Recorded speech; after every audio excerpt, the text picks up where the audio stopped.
আসসালামু আলাইকুম। Proctor IT institute A digital marketing basic class 12 আপনাদের সবাইকে স্বাগতম। গত ক্লাসে আমরা অনলাইন পিআর সম্পর্কে জানছি। আজকের ক্লাস হচ্ছে আমাদের ভিডিও মার্কেটিং নিয়ে। তো ভিডিও মার্কেটিং কি? ভিডিও মার্কেটিং হচ্ছে ভিডিও কন্টেন্ট দিয়ে মার্কেটিং করা, সিম্পল।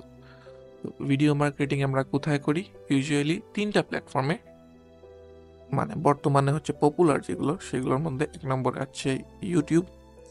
মোস্ট বর্তমানে নম্বরে আছে YouTube, most popular and well known platform. বর্তমানে 1 নম্বরে আছে YouTube, most popular and well known platform by everyone. মানে সবাই এটা সম্পর্কে জানে। আপনিও হয়তো বা জানেন, আমাদের এই ভিডিওগুলো হয়তো বা আপনি ইউটিউবেও দেখতে পারেন। মানে আমাদের সবচেয়ে পরিচিত ভিডিও মার্কেটিং প্ল্যাটফর্ম হচ্ছে ইউটিউব। ইউটিউবের মাধ্যমে আপনি আপনার বিজনেস বা আপনার ক্লায়েন্টের বিজনেসকে প্রমোট করবেন, সেটা হচ্ছে এক প্রকার ভিডিও মার্কেটিং। 2 নম্বর ভিডিও মার্কেটিং চ্যানেল হচ্ছে টিকটক সম্পর্কে আমাদের দেশে একটা মানে ধারণা হচ্ছে এগুলো করে হচ্ছে, যেমন আমি এভাবে বলতে চাই না, এটা একটা কোর্সের ভিতরে এভাবে বলা উচিত না। তবে টিকটকটাকে মানুষ একটা ফালতু, মানে এটা সময় নষ্ট করার প্ল্যাটফর্ম মনে করে। কিন্তু টিকটক কিন্তু অতটাও সময় নষ্ট করার মতো প্ল্যাটফর্ম না। আপনি যদি একটু ভালোভাবে রিসার্চ করেন তাহলে আপনি জানবেন যে ইউএসের একজন ইউজার টিকটকে দৈনিক 53 মিনিট স্পেন্ড করে। সে গড়ে প্রতি ইউজার 53 মিনিট কিন্তু ইউনাইটেড স্টেটস থেকে মানুষ টিকটকে স্পেন্ড করছে। এবং 55% ইউজার তাদের বাইং ডিসিশন নেয় টিকটকের কোনো ভিডিও থেকে। আপনি বুঝতে পারতেছেন এটা কতটা স্ট্রং একটা নেটওয়ার্ক।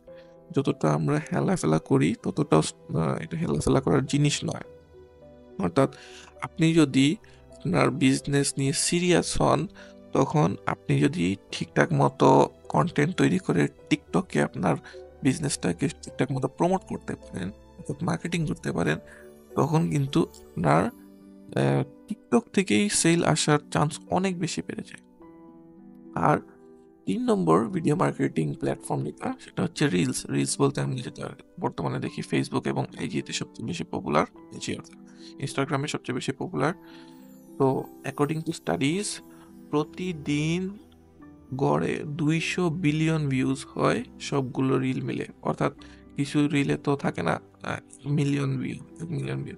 তো 200 মিলিয়ন ভিউ হইতে কিন্তু 200 বিলিয়ন ভিউ কিন্তু খুব একটা বেশি না।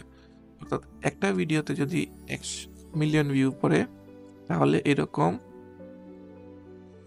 100 মিলিয়ন, মানে 100টা ভিডিওতেই হচ্ছে 1 বিলিয়ন। আর এরকম 2000 ভিডিওতেই হয়ে যাচ্ছে আপনার 200 বিলিয়ন। মানে 2000টা 1 মিলিয়ন ভিউয়ের ভিডিওতেই কিন্তু 200 বিলিয়ন ভিউ হয়ে যায়। সুতরাং বোঝাই যেতেছে যে 200 বিলিয়ন ভিউ কিন্তু অনেক বেশি না, আবার অনেক কমও না। আরও একটা জিনিস স্টাডি থেকে দেখা গেছে যে অন্যান্য সব কন্টেন্ট থেকে ফেসবুকে, অর্থাৎ আপনি যে নর্মাল ভিডিও আপলোড, লঙ্গার যে ভিডিও কন্টেন্ট দেন অথবা ইমেজ দেন অথবা স্টোরি দেন বা যাই দেন না কেন, সেগুলো থেকে রিলসে বর্তমানে 22% বেশি ইন্টারাকশন আসে। 22% বেশি ইন্টারাকশন আসে মানে কি, ওইখানে যে কল টু অ্যাকশন বাটন থাকে সেখানে মানুষ বেশি ইন্টারেক্ট করে। তো আপনি বুঝতে পারতেছেন যে আপনার যে প্রোডাক্ট বা আপনার যে বিজনেস আছে সেটা নিয়ে যদি আপনি একটা সিরিয়াস, মানে আপনি যদি একটা সুন্দর কন্টেন্ট বানান, যেটা আপনার অডিয়েন্সকে ফোকাসড করে হবে, খুবই টার্গেটেড হবে, সেটা যদি আপনি ফেসবুক অথবা ইনস্টাগ্রামের রিলসে দেন এবং সেটা পারফর্ম করে, তখন কিন্তু আপনার বিজনেসের রিটার্ন অনেক ভালো আসার একটা চান্স আছে। এবং এভাবে আপনি ভিডিও মার্কেটিং করেও কিন্তু আপনার ডিজিটাল মার্কেটিং ক্যারিয়ার করতে পারেন, অথবা আপনার ক্লায়েন্টের জন্য ডিজিটাল মার্কেটিং করতে পারেন। আজকে ভিডিও মার্কেটিং সম্পর্কে এতটুকুই ধারণা দিলাম। ইনশাল্লাহ নেক্সট এপিসোডে আমরা আরো অন্য কিছু সম্পর্কে জানবো। ধন্যবাদ।